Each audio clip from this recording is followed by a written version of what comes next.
Olá, estamos começando aqui o nosso ponto de vista, sempre ao vivo, aqui pela Santa Cecília TV, neste horário da 1h30 da tarde, uma tradição na discussão política, o debate dos assuntos importantes aqui para a cidade, para a região metropolitana, a educação, meio ambiente, o transporte público, a saúde, a segurança pública, os temas do nosso dia a dia e o espaço sempre aberto para a discussão e para o debate aprofundado também dos temas de interesse do Estado, claro, que tenham aí uma relação próxima com a nossa região e, claro, com os temas de interesse nacional também.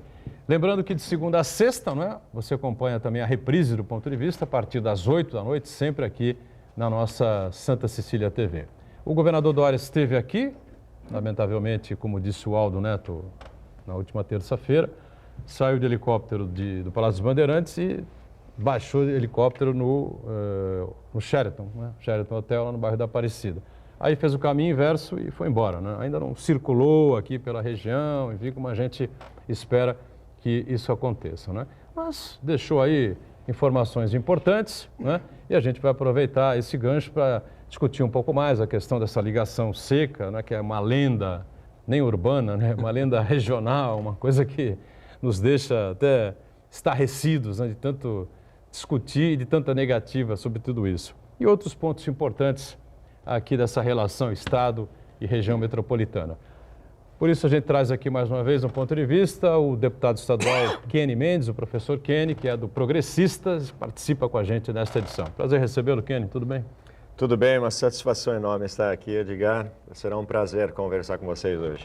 Obrigado. E conosco também o Fernando Chagas, cientista político, que mais uma vez aqui conosco no Ponto de Vista colabora nesta edição. Tudo certo aí, Chagas? Tudo certo. Olá, amigos. Um abraço a todos, especial aos telespectadores.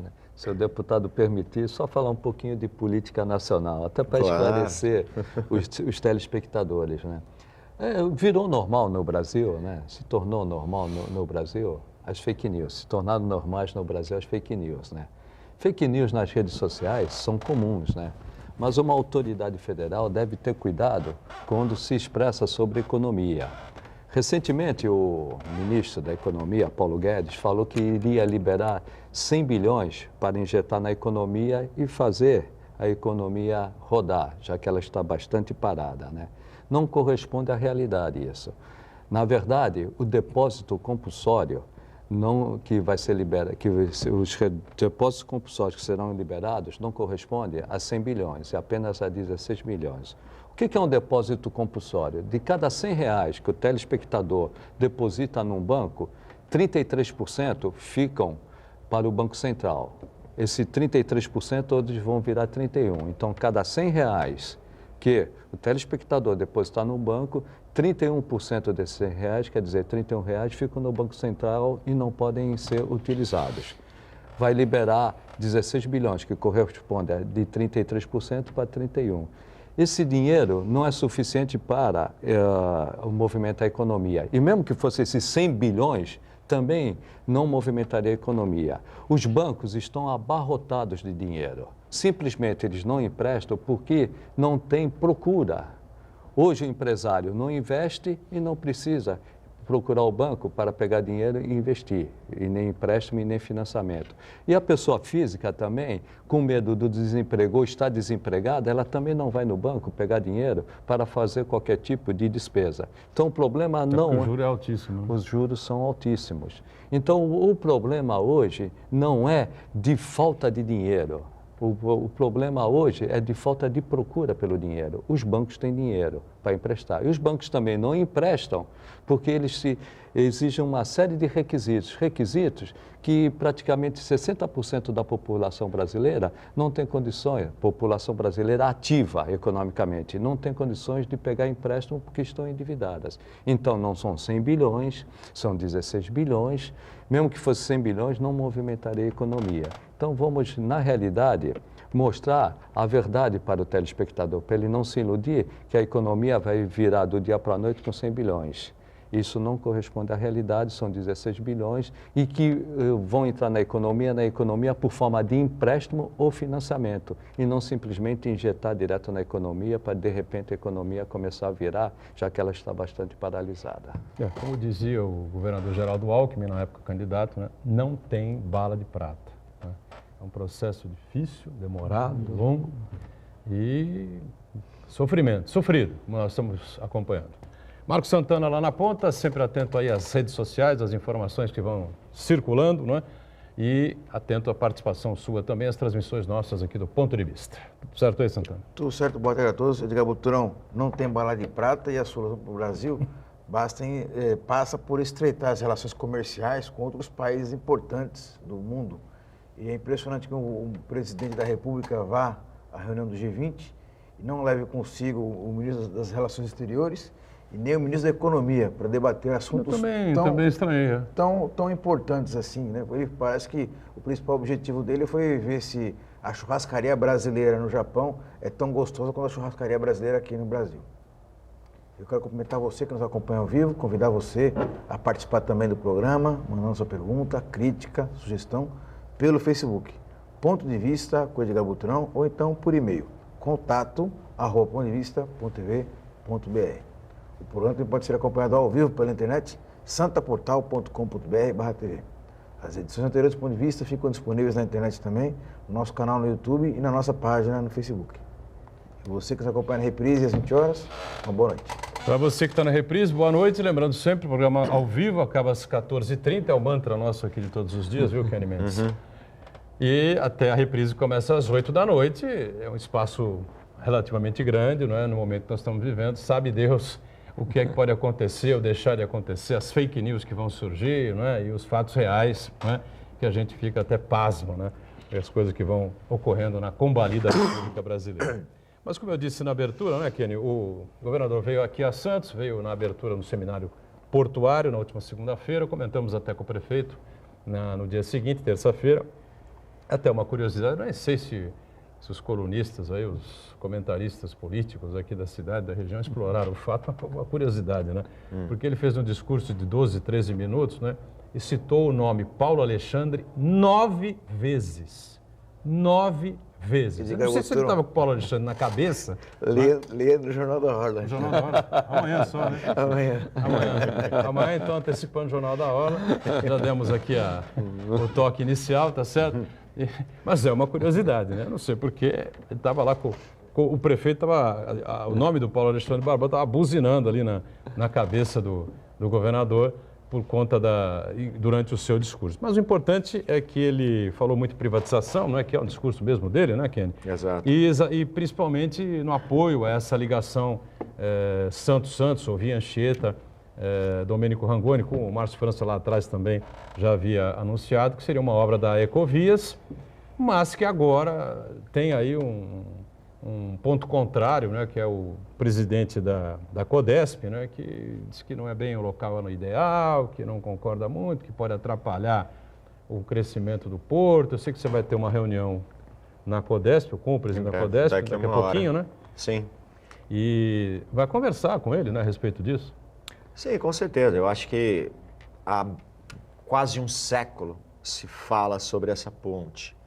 E o problema principal sempre foi a falta de dinheiro para fazer uma obra desse tamanho. E pela primeira vez, neste quase um século de discussões sobre a ponte, nós temos uma solução, né? A Ecovias está disposta a fazer essa ponte em troca da renovação da sua concessão, sem gastar um centavo de dinheiro público. Por ela começa a obra amanhã, mas agora nós temos um entrave, né? Que a Codesp é um pouco contrária a uma ponte, alegando a altura, que futuramente pode impedir a expansão do porto, mesmo essa ponte sendo quase lá em Cubatão, na entrada da cidade, na altura do Peixe, mais ou menos.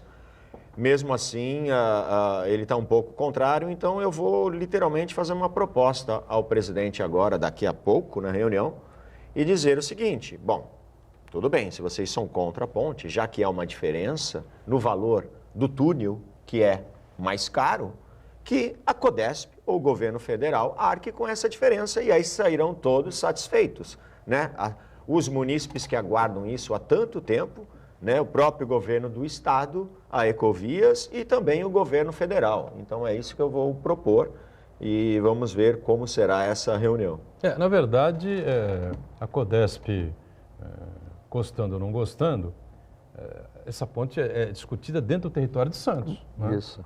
A Codesp não teria, vamos dizer assim, autoridade, né, para questionar, para dizer, não faz isso, não faz aquilo. Enfim, claro que ninguém quer Com certeza. bater de frente ou criar um clima ruim, negativo, né, com Nem estrangular a o direção morro, da Codesp. Né? Mas E como o deputado falou, né, praticamente em Cubatão, Exato. eu acredito que os navios, eles cresçam para baixo, não para Não cima. para cima, exato. O nosso problema é mais escalado, né? calado. E é uma necessidade, é uma lenda urbana mesmo. uma lenda necessidade- urbana. Tem que se uma falar, a necessidade. gente trata disso com cuidado, danado. Exato. E se finalmente tem alguém disposto a bancar, né, a financiar, em troca de uma prorrogação contratual, é interessante para a Ecovias, é interessante para o município de Santos, mas sobretudo, deputado, para o comércio exterior, né? Com certeza. Um dos nossos problemas é realmente esse. Exato, e vale lembrar também que uma ponte naquela localização, vamos dizer assim, é bom para ambas as margens, né? Também os caminhões não precisarão dar toda aquela volta pela Cônigo Domênico Rangoni para chegar ao lado do Guarujá, né? Além da travessia de todos os moradores, para o crescimento da cidade de Santos, porque muita gente não sabe, mas a área continental de Santos ela é quase mais que o dobro, se não me engano, Sim, do que a nossa área insular. Né? E todo mundo reclama hoje em dia que Santos não tem mais para onde crescer, apenas para cima, mas muita gente esquece que a nossa área continental do lado de lá tem espaço e de sobra para podermos crescer, tanto né, no sentido de moradias, como economicamente também, né? Tendo ali uma área da cidade de Santos, que eu fiquei assustado quando eu era vereador ainda, Boturão, que eu nunca imaginei que Santos fazia fronteira com Mogi das Cruzes e Santo André. Né? Só para você ter uma ideia, o quão grande é aquela área. E tem um ponto importante, né? Não sendo bairrista, né? Mas vendo a questão nacional. Um dos problemas da nossa exportação é justamente a logística. Exato. E uma ponte, ela vai, parece ser brincadeira, mas uma ponte vai fazer uma diferença danada. Porque o certeza. custo do caminhão ficar passeando de Santos para o Guarujá, Guarujá Santos, é muito grande. Vai colaborar diminuindo o custo do frete e diminuindo o custo do nosso produto que é exportado. Exato. E também para os nossos próprios moradores, também da área continental. Você tem um morador que mora em Santos e quer vir para Santos e ele tem que ou pegar balsa, pegar barca, né? Ele precisa pagar para sair para ir para a própria cidade. Né? Então, quer dizer, para o transporte intermunicipal também vai ser excelente para as linhas da MTU. E outra coisa, né? O Kenny coloca bem, né? Esse projeto vem do ano passado, o Márcio França chegou a anunciá-lo aqui, enfim, né? Exato. Acabou não dando tempo de colocá-lo em prática, enfim, mas também eu parabenizo aqui o governador Dória por acompanhar essa ideia anterior, né? E aprová-la, porque é mais ou menos aquilo que ele defende, né? Que a iniciativa privada seja parceira, enfim, a coisa aconteça. O que ele coloca aqui é absolutamente correto. Nunca, né? Em todos esses 100 anos, 90 anos, será que se fala disso? Jamais houve um projeto assim tão bem articulado, bem montado, porque sempre aquela história, como você citou, né? Quem é que vai pagar? De onde vem o dinheiro e tal? O Estado não tem, os municípios também não têm. Agora está aí a receita pronta, né? E isso é um problema do Brasil. O Brasil hoje, isso é um grande problema até para o nosso desenvolvimento, deputado. O Brasil sempre cresceu com dinheiro do Estado. Quando eu digo Estado, União, Estados e município. Hoje, os três... Público, né? O dinheiro público. O poder público hoje está quebrado. Então, tem que ter livre iniciativa para investir. E hoje a livre iniciativa, até por uma série de questões políticas, não está investindo. Quando aparece alguém para investir, caso da Ecovias, Não pode perder essa oportunidade. ou a gente privatiza ou concede para que o particular que esteja disposto a investir e desenvolve a nossa infraestrutura para que o Brasil possa voltar a crescer e gerar emprego, ou nós estamos perdidos. Mal comparando, é o que está acontecendo aqui na Ponta da Praia. Não tem um centavo de dinheiro público. Exato. E as pessoas continuam insistindo em falar que porque isso, porque aquilo. Algumas pessoas, na verdade, o prefeito, a gente colocou assim também, que o prefeito rebateu, e com razão, né? A grande maioria aprova. Aprova, inclusive tem pesquisa sobre isso. Então, e com certeza a outra maioria que não aprova é desinformada, não sabe que não tem um centavo de dinheiro público sendo investido. Pergunto muito para mim, onde teve licitação? Não precisa licitação, não tem dinheiro público. Então hoje nós temos que partir para uma nova fase. Ou o particular investe e a gente volta a crescer, ou senão nós vamos ficar parados como E estamos. posso acrescentar uma coisa, Chagas? Agora você imagina, até pouco tempo atrás, né, até alguns anos atrás, qualquer pessoa poderia vir aqui em Santos construir um prédio da forma que ele quisesse, da altura que ele quisesse, né, respeitando a legislação, e não havia nenhuma contrapartida, né, para a cidade. Agora nós somos a cidade mais verticalizada de todo o Brasil. Já pensou se essa nova lei criada, parabenizo aqui o prefeito Paulo Alexandre, até por essa iniciativa, já pensou se essa nova lei tivesse sido aprovada lá atrás? Quantas escolas, quantas policlínicas, quantas melhorias já poderiam ter sido feitas no passado, né, em gestões O passadas? dinheiro que o poder público investir na infraestrutura por causa do impacto negativo do empreendimento, hoje ele é compensado pelo próprio empreendimento. Exato. Todo grande empreendimento ele tem um impacto positivo. Acelera a economia, por exemplo, mas ele tem um impacto negativo urbano. Isso o poder público que pagava, bancava. Hoje não, o próprio particular que faz isso. Diga, Santana. Ô, deputado, como nós não temos nenhuma ponte, nenhum túnel, então nós estamos quase que de joelhos aqui agradecendo que vai sair essa ligação seca bancada pela Ecovias. Mas, na verdade, se a gente para analisar, Santos e Guarujá precisam de 2 ligações secas. 2 ou 3. No mínimo, né? Porque uma teria a vocação de atender o Porto de Santos. É bom deixar bem claro isso, né? Tráfego Essa de ponte cargas. aí tem essa vocação, né? Exato. Porque, na verdade, as pessoas que utilizam o sistema de balsas ali na Ponta da Praia, ligando a Ponta da Praia ao Santa Rosa, a pessoa não vai deixar o seu traçado para ir até a entrada da cidade, ir até Açaguera, para depois voltar para o Santa Rosa ou ali para o Exato. Santo Antônio, né? Quer dizer, existe uma outra necessidade aí para o automóvel de passeio, as pessoas que usam o transporte coletivo ali, as pessoas que usam ponto de bicicleta, né? Por exemplo, uma pessoa que tem bicicleta não vai até a entrada da cidade para depois ir para o Guarujá, né? Eu queria saber do senhor se existe a possibilidade do governador João Dória pensar numa segunda alternativa aí que seja uma PPP ou um misto de investimento público com a iniciativa privada para fazer uma ligação seca submersa ali. Eu acredito que sim. Ele até comentou sobre isso no Porto e Mar, na segunda-feira, que uma ligação não inviabiliza a outra, né? E eu sou também dos defensores que, na realidade, nós precisamos de 3 ligações, né? Uma na entrada da cidade para atender até a parte portuária e também o transporte intermunicipal entre Cubatão e Santos e Guarujá e Santos, e também a área continental de Santos a Santos. Uma intermediária, né, no centro da cidade, ligando a Vicente de Carvalho para todos os trabalhadores que fazem aquela travessia, e uma outra, né, mais para a Ponta da Praia, para atender mais a parte turística e também a parte dos próprios moradores que trabalham, estudam do Guarujá, que trabalham, estudam na cidade de Santos. O governador disse que uma não inviabiliza a outra, eu espero. A minha maior preocupação no momento é esta, que está tão próxima de literalmente sair do papel, para que a gente não recomece as discussões para falar onde que deve ser, como deve ser. A gente não pode perder essa oportunidade. Essa, fechar essa, resolver essa, tirar do essa é a minha maior vontade, né? Essa seria importantíssima. O ótimo é inimigo do O bom, ótimo né? é inimigo do bom, né? Vamos, Tem uma ponte aqui, vamos pegar essa ponte aqui. Exatamente.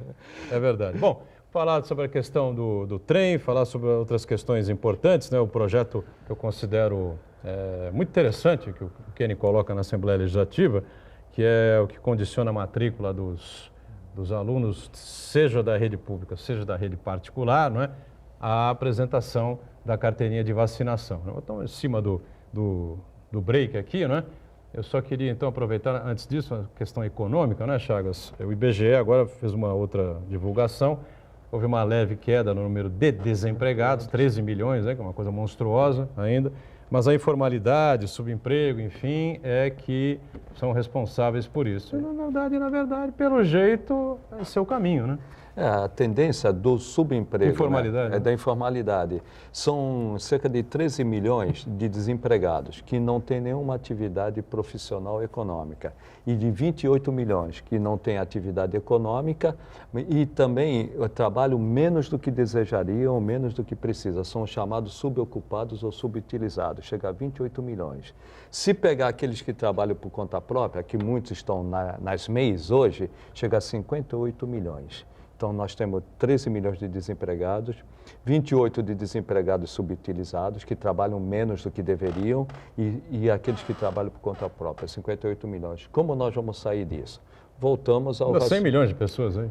Quase 100, Chagas, quase 100 colocar milhões. mais um ingrediente aí, segundo o IBGE, 5 milhões de desalentados. Fora Aqueles que não já desistiram desistiram de procurar emprego. Aquilo que o deputado falou, né? Tem um investimento numa ponte, vamos fazer essa ponte, gera emprego, roda a economia, né? E tem investimento. Enquanto nós não tivermos investimento na economia, nós não vamos gerar emprego. Então chegou uma hora de ficar brincando de ideologia e começar a pensar no Brasil para o seu desenvolvimento. Como se faz isso? Segurança jurídica e estabilidade econômica. Para atrair investimento, gerar emprego, gerar renda e o consumo voltar. O intervalo e a gente volta já já com o Ponto de Vista, em instantes. Muito bem, na sequência do Ponto de Vista, a gente conversa aqui com prazer com o deputado estadual Kenny Mendes, professor Kenny, né? Na verdade é progressista, né, Kenny? Progressista, Não é agora mais mudou. o PP, né? Não, É progressista. progressistas. Progressista, é isso? Isso. Sem o S. Progressista. Chagas com a gente, o Marco Santana aí acompanhando as informações que vão surgindo. E eu coloquei há pouco, achei bastante interessante, muito pertinente esse projeto de lei que condiciona a matrícula dos alunos, sejam da rede pública ou da rede particular, não é? A apresentação da carteirinha de vacinação. Porque o que tem de gente aí se adoentando, ou até indo a óbito, né, pelo estado afora, pelo Brasil afora principalmente, por causa dessa, ou por ignorância, né, por desinformação, ou porque entra nessa onda maluca e estúpida que surgiu aí pelo mundo, de que a vacina é contraindicada, a vacina gera outro tipo de doença e essa coisa toda. Nós já cansamos de debater aqui com especialistas como o Marcos Caseiro, o Ricardo Aiden, enfim. Queria que você explicasse aí como é que surgiu essa ideia, me parece uma ideia muito interessante. Na verdade, o que vem ocorrendo no Brasil afora, não só apenas a desinformação também, como a própria falta de vontade. Hoje em dia, infelizmente, os pais literalmente não estão mais criando as crianças, né? Criança recém-nascida já procura uma creche para depositar a criança, não participa, né, da formação dessa criança e muito menos se preocupa, às vezes, em alguns casos, é claro, com o bem-estar dessa criança.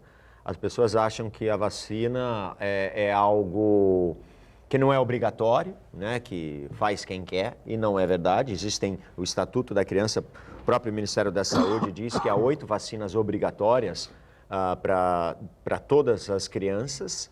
Então a ideia foi, só que nunca houve uma fiscalização, né? O governo gasta milhões e milhões de reais em todas as esferas, governos municipais, estaduais, federal, gastam milhões de reais em campanhas para lembrar os pais de vacinarem seus filhos. Então, qual foi a ideia? De qualquer criança que for matriculada numa escola, seja ela municipal, estadual, particular, privada, deva apresentar sua carteira de vacinação atualizada.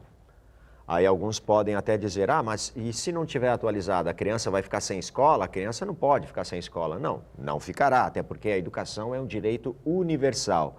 Mas o que acabará ocorrendo é que a própria escola dará um prazo de 60 dias para os pais regularizarem, protegerem seus filhos. Porque não é apenas aquela criança que está sendo matriculada. Uma criança não matriculada também, ao ingressar na escola, coloca todos os seus coleguinhas de classe em risco, né? Pode estar vindo com uma doença. Então, o que acaba acontecendo? Os pais terão 60 dias para atualizarem as suas cadernetas de vacinação de seus filhos. E caso isso não ocorra em 60 dias, aí sim o próprio Conselho Tutelar será acionado e aí sim ele tomará as providências necessárias juntamente aos pais. E acho que será, na verdade, uma pressão, né? Exato. Em cima dos pais, chamar não, tem que vacinar, porque senão pode acontecer isso e aquilo. Há casos que podem até perder a guarda da criança. Já houve casos em alguns estados onde a criança doente deu entrada no hospital, foi detectado que aquela criança nunca havia sido vacinada, né, correndo risco de vida, os pais se negando a vacinar o filho por N motivos, e o que acabou acontecendo é que o Conselho Tutelar entrou com pedido da perda da guarda dessa criança exatamente por causa disso, né, por colocar a vida da criança em risco, quer dizer, e torna-se uma irresponsabilidade. Esse projeto já está nas comissões? Está nas comissões. Está nas comissões e, Deus quiser, deverá ser votado já agora nesse próximo semestre. Tenho ouvido muitos comentários favoráveis, porque não tem nenhum custo para o Estado, né? Não há nenhuma despesa e é uma maneira de se economizar lá na frente também, até com saúde pública. E é uma prevenção, né? Exato, uma prevenção, se economizar com saúde pública, se economizar com campanhas de conscientização, né? de incentivo à vacinação. E um dado que me assustou muito enquanto eu estava pesquisando para elaborar esse projeto, somente no ano passado, em 2018, quase 3 mil crianças no Brasil vieram a óbito devido à falta de vacinação.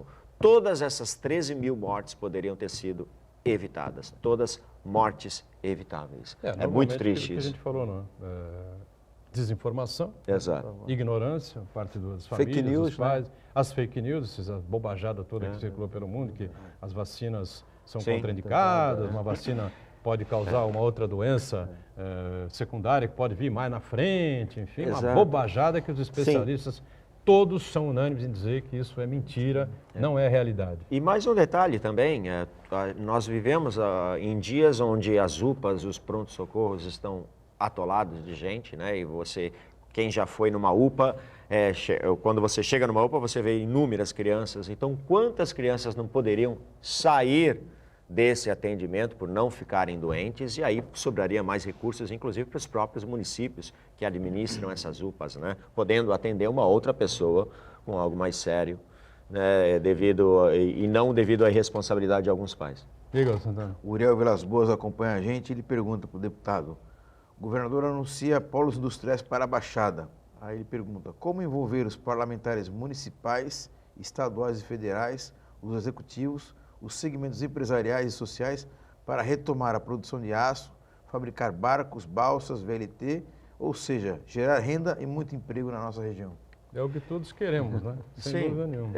Eu acho que o governo federal, eu tenho sentido que o governo federal está bastante focado nessa reforma, mas ele não tem dialogado com estados, não tem dialogado com munícipes. Eu estou sentindo esta falta. Eu acho que precisa de uma maior participação do governo federal com as regiões do país, né? Eu estou sentindo bastante essa falta, né? Há muita vontade em alguns governadores, por Brasil afora, inúmeros prefeitos, né? Pedem isso há anos, mas eu estou sentindo um pouco a ausência do governo federal. Seria muito importante que houvesse um maior diálogo com diversas regiões do país. Aliás, a questão da reforma da Previdência, Isso que eu ia falar, é justamente há uma encrenca danada por conta disso. O governador João Dória, por exemplo, defende fervorosamente que estados e municípios entrem na Tem que entrar, reforma, né? Pois é. Eu entendo que não vai entrar, mas eu defendo ferrenhamente. Terça-feira é a decisão, segundo o Rodrigo Maia. Mas do jeito que está é difícil, justamente pelo que o deputado falou. Enquanto o chefe do Executivo, o presidente da República, não unir todos os governadores, né, e falar, ó, nós temos que fazer uma reforma para estados e municípios e para a União. Isso não vai ocorrer. Está faltando, deputados, que o senhor falou, maior conscientização do presidente em tratar melhor as questões nacionais com os governadores. Os governadores querem, o presidente está ausente e os deputados não querem se desgastar, né? Os deputados federais não querem se desgastar com a reforma. Porque tem o seguinte, se essa reforma não atingir estados e municípios... Vai continuar quebrada. Vai continuar quebrada e os estados e municípios vão ser obrigados a fazer as suas próprias reformas, enviando o quê? A Assembleia? Assembleia. Um projeto, Isso. E sabe isso, que isso, e podem ocorrer aberrações onde um estado tem um certo percentual, o outro estado tem outro, e aí você vai ver gente de São Paulo prestando concurso público no Paraná, em Santa Catarina, porque lá a aposentadoria é melhor. É uma aberração, uma coisa absurda, né, de se imaginar que ocorra. Ou até nos municípios também. Servidores de Santos, de repente, prestando concurso, sei lá, em Praia Grande e vice-versa. É uma coisa inimaginável. O senhor que foi vereador, né? Vou exagerar, né? Vou exagerar, não é isso, né? Sim. A Câmara Municipal de Santos aprova uma lei com 70 anos para se aposentar. Aí São Vicente aprova uma de 50 anos para se aposentar. Já pensou? Estou exagerando, né? Mas olha a loucura. Pode ocorrer, com certeza. Olha a loucura, né? Então, essa reforma ela é constitucional para todos, mas está faltando política, né, deputado? Sim. Mas aí que está, com essas diferenças todas regionais que nós temos, né? Será que é tão ilógico assim, vocês acham isso?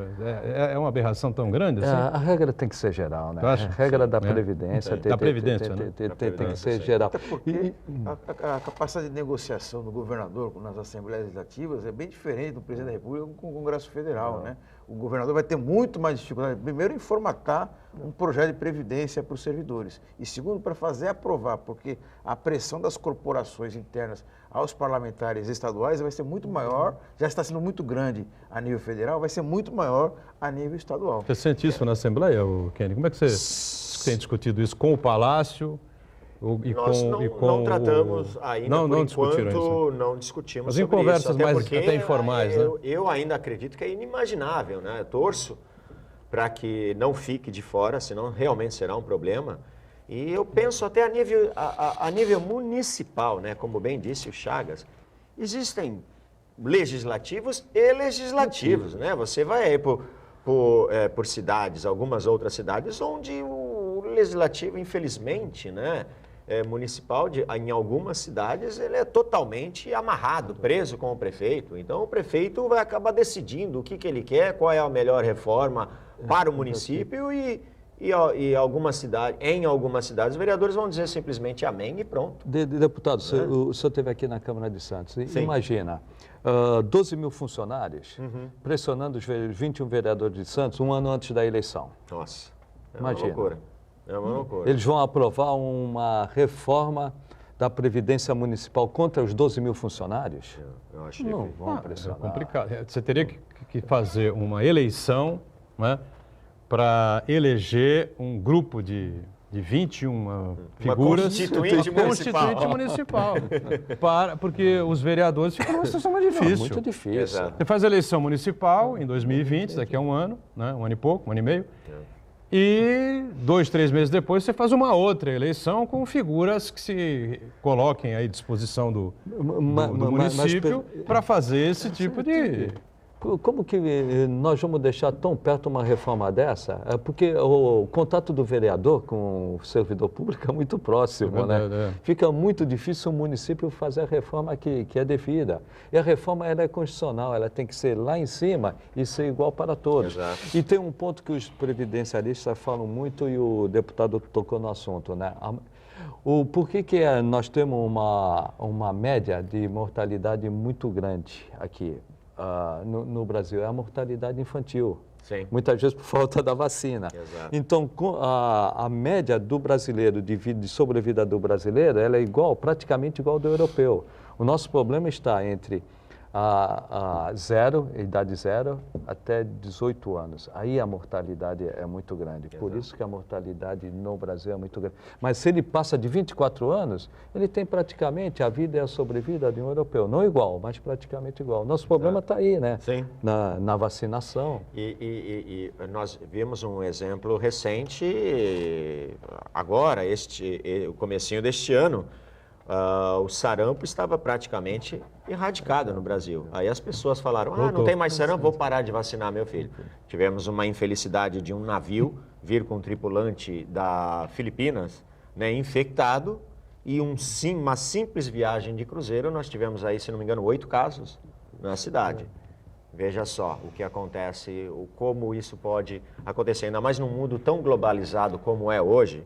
Se daqui a pouco, se nós não prestarmos atenção nesse detalhe, volta a rubéola, volta a varíola, volta a poliomielite e tantas outras doenças que já foram erradicadas aí há décadas. Um monitoramento constante, sem dúvida nenhuma. Ô, deputado, tem um projeto de lei agora, me parece, projeto do governador mesmo, né, para a extinção da DERSA, né? Sim. Nós conversamos aqui há alguns dias, 15 dias, se não me engano, com o deputado Caio França sobre esse tema, e agora quero ouvi-lo a respeito desse assunto, né? Você está acompanhando isso também. Sim. E como é que ficaria aqui? O que interessa, na verdade, aqui para Santos, para Guarujá, Vicente de Carvalho, enfim, não é com Dersa ou sem Dersa, enfim, é melhorar esse serviço que, na verdade, não vem bem há muito tempo, né? Não, até porque eu sou favorável, já adianto o meu voto, né? Opa. Votarei favorável pela extinção da Dersa. Eu acho que Mais uma notinha prova, aí, Santana. a prova da incompetência da empresa, e não culpo aqueles que trabalham ali no dia a dia, no operacional, não, e sim da gestão da própria empresa.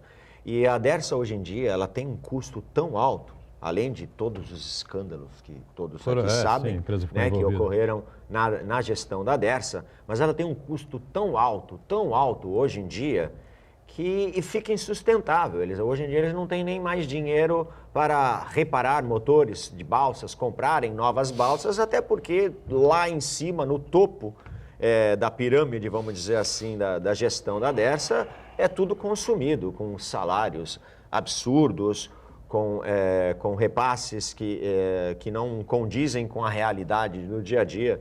Então a gente precisa acabar com esse tipo de serviço e realmente repassar isso para eu acredito numa PPP, uma parceria pública-privada, ou ter duas empresas concorrendo entre si, para qual delas oferece a melhor tarifa, o tempo mais curto de travessia.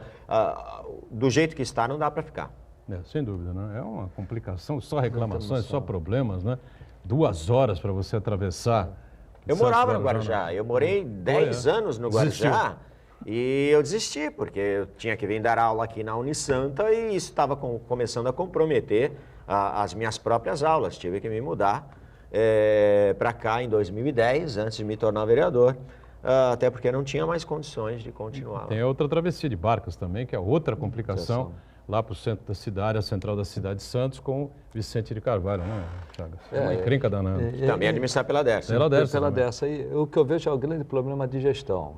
Mas além da gestão, e se agravou principalmente nesses últimos tempos, aquela escassez de recursos. Sim. Por um motivo ou outro, houve distorções. Essas distorções financeiras levaram à escassez de recursos. Não tem dinheiro para investir. A Dersa, o Estado, não tem dinheiro para investir, né, nesse tipo de transporte. Não tem alternativa. Eu vejo que a forma de chegar hoje de infraestrutura e logística é realmente, como eu falar no geral, terceirizar. Ou privatizar o PPP ou então concessão. Deputado, muita gente fala em privatização como se fosse a bala de prata também, né, que fosse a solução, única solução possível e fatalmente vai resolver o problema. Mas a gente tem que levar em conta 2 questões aí que são muito importantes. Primeiro, a tarifa, né? Exato. Fiscalizar a tarifa para que ela não fique proibitiva para o usuário, sim, né? E outra questão é que hoje o sistema deveria funcionar assim, é o tal do subsídio cruzado. Uma travessia muito rentável, como é o caso de Santos e Guarujá, acaba subsidiando outras travessias. Exatamente. Não tem tanto movimento assim. Por exemplo, Guarujá, Bertioga, Ilha Comprida, Canané e assim por diante. Então, até na Billings, eu não sabia disso. Na Billings tem balsa, lá em cima, né? Quando você chega em São Paulo, tem balsa lá em cima. Então essas travessias, elas são por si só deficitárias, porque não tem uma demanda tão grande, mas são necessárias, até pelo interesse social que elas têm, né? Então acho que quando a gente fala em privatização, então tem que juntar um pacote, né, essas concessões aí, para evitar que essas comunidades sejam penalizadas. Com certeza, mas essa é a ideia, é o que nós temos discutido na Assembleia. Tanto é que o pacote de privatização da Dersa, ele inicialmente seria enviado para a Assembleia juntamente com... Extinção, né? Exatamente, de extinção. Seria enviado juntamente com a do Zoológico, a do Jardim Botânico, a do Ginásio do Ibirapuera e algumas outras autarquias que foram votadas nesse primeiro semestre. Mas ele foi removido exatamente por causa disso também, para ser refeito, porque a ideia é exatamente como você falou, Marcos. Por exemplo, quem pegar Santos e Guarujá não vai ficar apenas com essa travessia, ele vai ter que ter obrigação de suprir talvez Santos, Bertioga, Guarujá, essa própria da Billings, Cananéia, para que você possa, de certa forma, compensar. essa... São Sebastião, Ilhabela, Sim. é uma travessia que também é muito rentável. rentável, né? São as duas únicas que, por enquanto, estão no azul. Tem um movimento fantástico no verão, né? Sim. Depois tem uma queda... Sim, mas mesmo assim ela devido à né? população, se mantém no azul, vamos dizer assim. Só que as tarifas, como bem disse Marco, estão altas exatamente para cobrir algumas outras e a ineficiência e o custo operacional, vamos dizer assim, da Dersa e de toda a sua diretoria. Quando é que você acha que deve se definir isso e Eu acredito que agora, eu acredito que antes de novembro, antes do orçamento, né? Então eu acredito que deva vir lá para setembro, outubro. E aí deve-se ter uma definição de como é que vai ficar, como ficarão essas travessias. Sim, o consenso na Assembleia entre os deputados é que a partir do ano que vem já vire o ano com uma solução. Mais um intervalo, já a gente retoma aqui a sequência do ponto de vista, tá bom? Rápido. Muito bem, a gente volta na sequência aqui do ponto de vista, né? A conversa com o deputado Kenny Mendes, sempre importante, sempre interessante. E eu queria saber como é que vai essa relação aí, parece que vai melhorando a cada dia, se aproximando cada vez mais aqui o prefeito Paulo Alexandre, o prefeito de São Vicente tem reclamado muito, que ainda não foi ouvido, ainda não foi recebido pelos secretários, pelo próprio governador, enfim, Guarujá, enfim, foram as cidades mais penalizadas, eu diria assim, Kenny, com aqueles cortes nos convênios, né, que haviam sido assinados pelo Márcio França e que o secretariado e o próprio governador acabaram cortando. Isso mexeu diretamente com o orçamento aí das cidades, com o planejado para 2019, em termos, por exemplo, de área hospitalar, né, a questão da área de saúde, infraestrutura e obras, né, algumas foram paralisadas aí, São Vicente, Guarujá e Santos andaram tendo muitos problemas. É possível recuperar? Como é que você está sentindo isso? Tem conseguido levar aí os prefeitos para serem ouvidos? Enfim. Sim, temos conversado bastante. Como o governador disse no início, alguns desses convênios, primeiramente, foram contingenciados para que fossem revistos, né? Já diversos já foram liberados, né? Como agora tivemos a liberação de 54 milhões para os estivadores, depois tivemos um outro repasse, se não me falha a memória, de 12 milhões. Tivemos também alguns repasses na obra da entrada da cidade, né, Chagas? Isso. Né? E também alguns outros em outras cidades da região, como Praia Grande, uma parte em Guarujá, uma pequena parte em São Vicente, também de pavimentação, uma terceira etapa que eles possuíam, e gradualmente isso está sendo feito, né?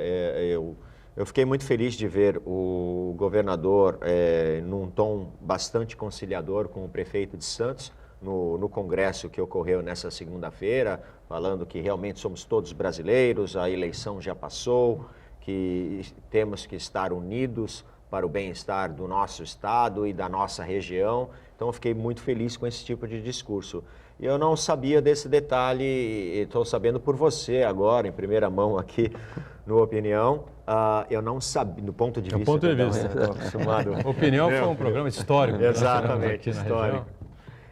Tive a honra de apresentá-lo também. Exato. Eu fiquei sabendo em primeira mão agora por você aqui no programa sobre essa insatisfação do prefeito Pedro Gouveia. Vou até procurá-lo, né, para conversar com o prefeito Pedro Gouveia para que a gente possa ver onde está ocorrendo essa falta de diálogo e tentar intermediar isso com o governo do Na estado. última participação do Pedro aqui, né, do prefeito de São Vicente aqui, o Santana acho que lembra bem, não sei se o Chagas estava no programa. Estava no programa. Chagas estava no programa também, ele deixou bem claro que já tentou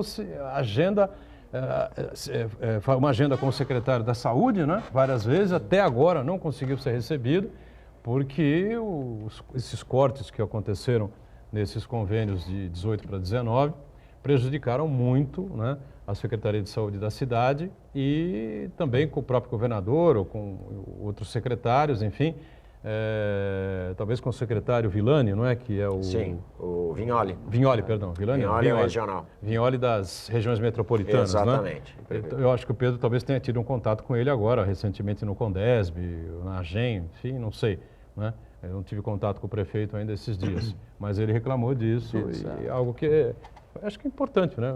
Não, O com deputado certeza. está aí atento, né? Como Sim, e estou aqui para isso, representante né? da região, Exatamente, lógico. representando a Claro. região. Um dá para dar uma carona para o Pedro Gouveia até o gabinete do governador, Pedro Dória. Pode ser, né? Pode ser, né? Vamos juntos, com certeza. Mas acho que o Dória age corretamente, Sim, né? sim. A eleição acabou, ele tem que agir, tomar conta do Estado, né? Procurar unificar, apaziguar todas essas desavenças que aconteceram, ou diferenças de posturas, de opiniões na época da campanha. Chega disso, até porque ele também está sofrendo uma pressão aí por parte do presidente da República, que vem para cima dele com essa história da Fórmula 1, né? Uma coisa completamente ridícula, sem pé nem cabeça. O estado do Rio de Janeiro absolutamente quebrado, não é? Metade do Rio de Janeiro praticamente na mão do crime organizado. O governador disse que ia comprar lá os snipers, não sei o quê, para matar bandido à distância, não sei o quê. Olha, não se vê nada, né, no Rio de Janeiro. E me parece que o presidente Bolsonaro já disse isso aqui, antevendo as eleições municipais do ano que vem, já quer ter uma posição definida, né? Com o candidato que ele terá à Prefeitura do Rio de Janeiro, e veio com essa história, levar a Fórmula 1 para o Rio, enfim, lá para Deodoro, né? E o João Dória também exagerou um pouco na dose quando disse que para chegar no autódromo teria que ser a cavalo, né? Porque não dá para... Mas é verdade, né? Não, é verdade, é verdade, é verdade. Podia ter maneirado um pouco também, né? Alguém tem que minimizar um pouco esse clima pesado que o presidente Bolsonaro cria, né? Eu, inclusive, semana passada, conversei com o vice-governador, até para que ele levasse ao João, o seguinte argumento, né? Eu falei, o governador, trabalhe um pouco também com o emocional.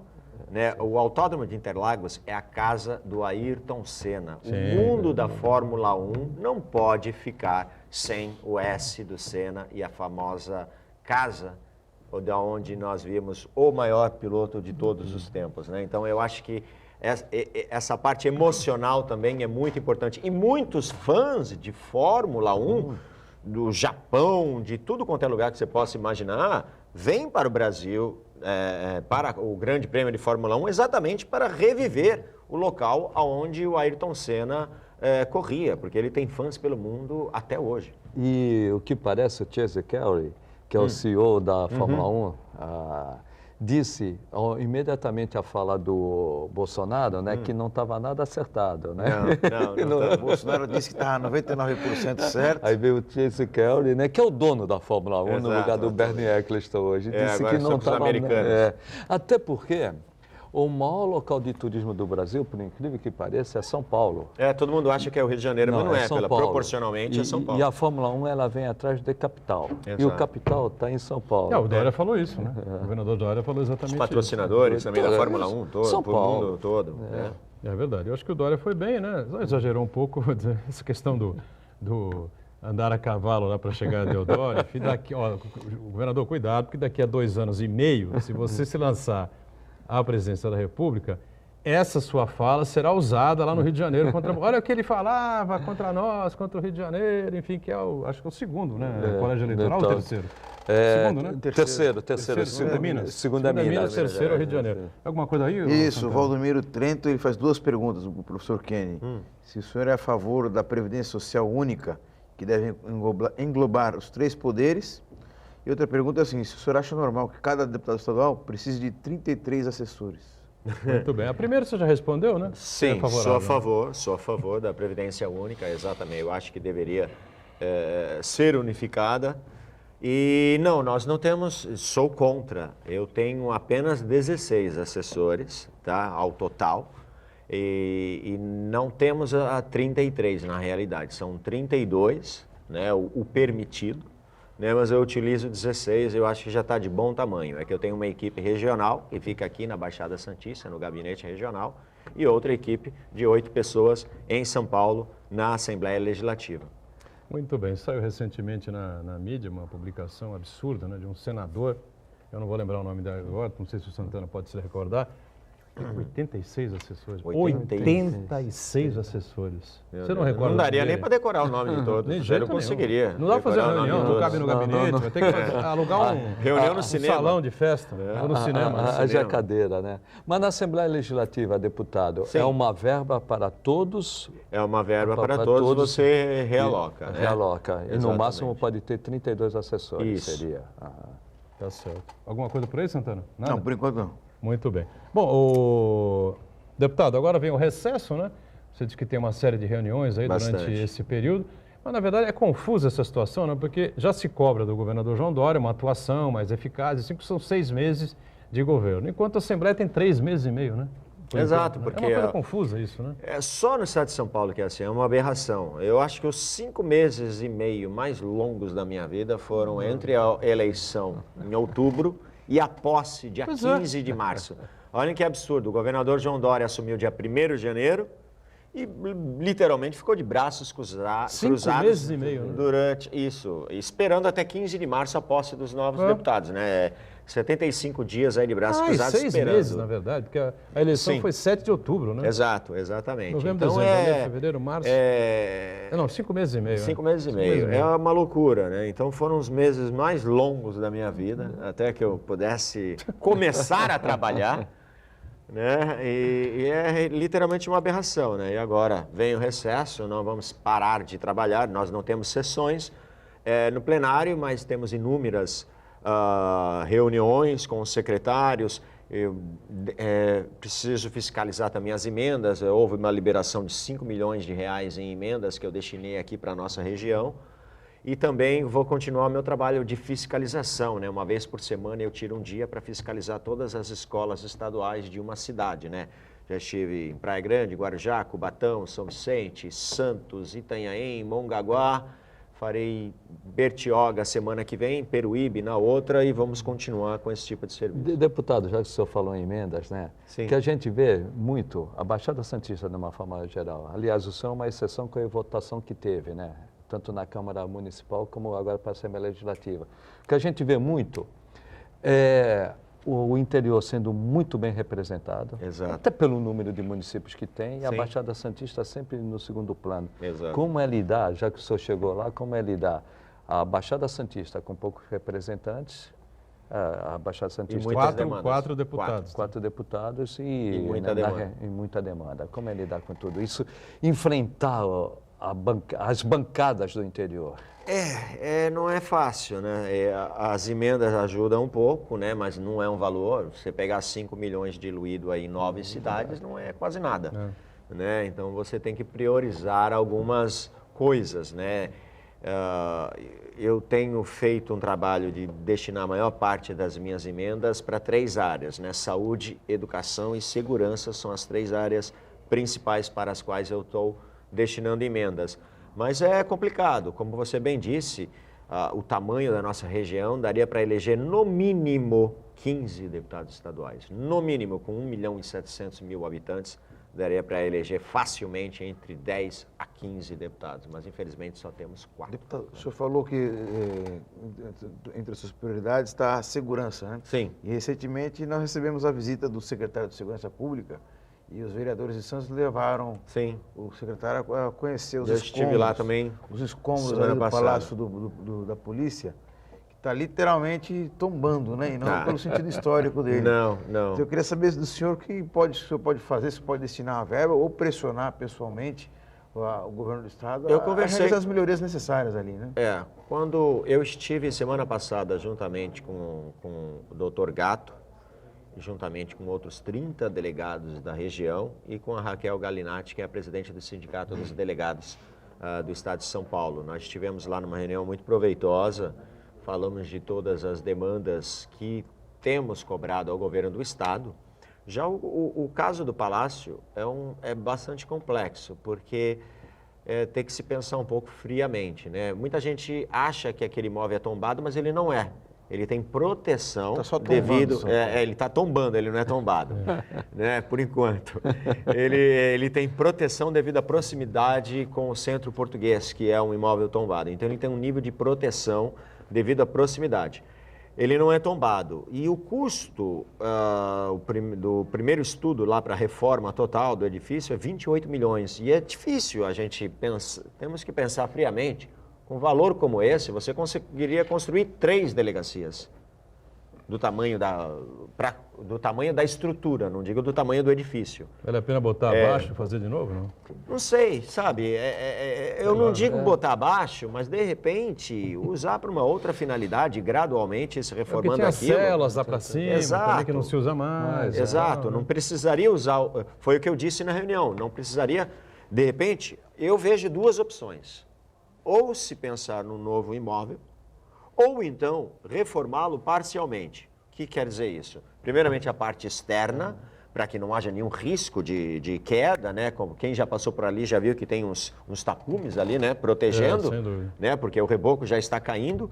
E adequar 4, 5 andares para contemplar toda as seccionais, todas as delegacias especializadas que estão ali dentro, dando condições policiais. E deixe alguns outros andares fechados, que não são utilizados, né? Nem hoje. E aí daria para reduzir bastante esse valor, daria para reduzir aí para uns 10 milhões, ao invés de 28.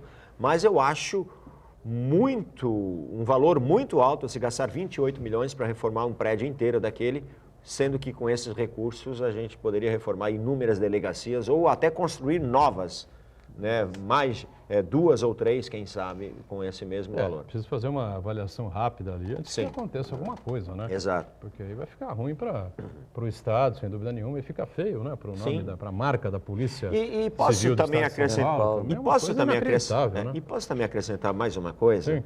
Eu acho que para a imagem também ficaria muito ruim para o próprio governo do Estado, onde há um índice tão baixo uma quantidade tão baixa de policiais, o RH da Polícia Civil está tão defasado e há tantos anos sem nenhuma valorização, né, nenhum aumento real, né, eles estão há mais de 6 anos sem sequer um aumento, os próprios policiais. E o governo do Estado chegar, de repente, com 28 milhões para reformar e não dar um centavo para um policial que coloca a vida em risco diariamente, eu acho que isso seria uma imagem muito ruim. É verdade. Deputado, obrigado mais uma vez por estar com a gente aqui. Eu que agradeço, sempre à disposição. Estaremos aqui sempre à sua espera, para participações importantes. Chagas sempre colaborando conosco, Marco Santana sempre com a gente aqui no dia a dia, tá certo? E a gente com você aqui pela Santa Cecília TV de segunda a sexta, 1h30 da tarde, você confere o programa ao vivo e a reprise você acompanha às 8 da noite aqui na Santa Cecília TV. Obrigado, gente. Tchau.